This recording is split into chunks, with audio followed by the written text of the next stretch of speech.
In this video, we will go over the pre-hire steps. So at this point, I have a GSR position that I have already interviewed a candidate, made an offer, and the offer has been accepted. Well, you have the requisition pulled up here, and you'll want to go into your applications. You'll want to click on the candidate's name to go into their profile. And for the first pre-hire step, similar to what we did before, we're going to come in and change the status. So you're just going to click on the pencil icon, and we're going to change the status to background check needed and hit done. When you do that, the system will automatically send an email notification to an HR inbox that's monitored throughout the day. Once HR sees the notification, they will come into the candidate profile and send a background check consent request to the candidate. When they come in and submit the request, this down here, the background screening status, will change and it will show consent requested. While HR is in here, they're going to come in and change the status to background consent requested.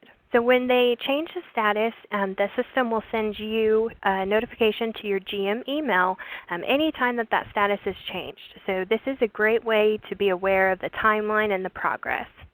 So if we come in the next day and the status is still showing consent requested, that would mean that our candidate has not completed that request yet. It allows us to take a more proactive approach, reach out to the candidate, and encourage them to complete that as soon as possible.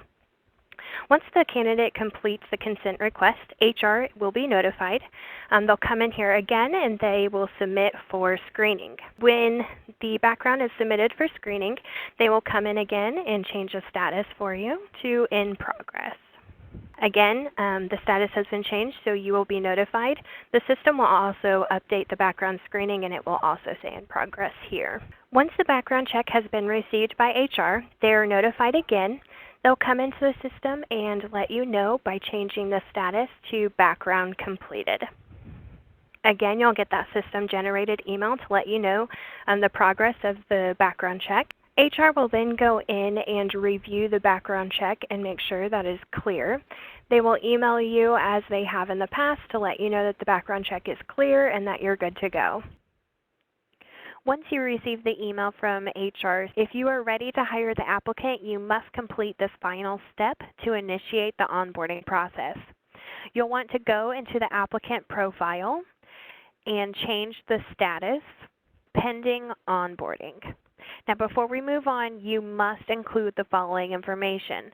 It needs to show the hire date, the rate of pay, the proposed job title, and if needed for direct deposit, you will also need to include the A-line proxy number.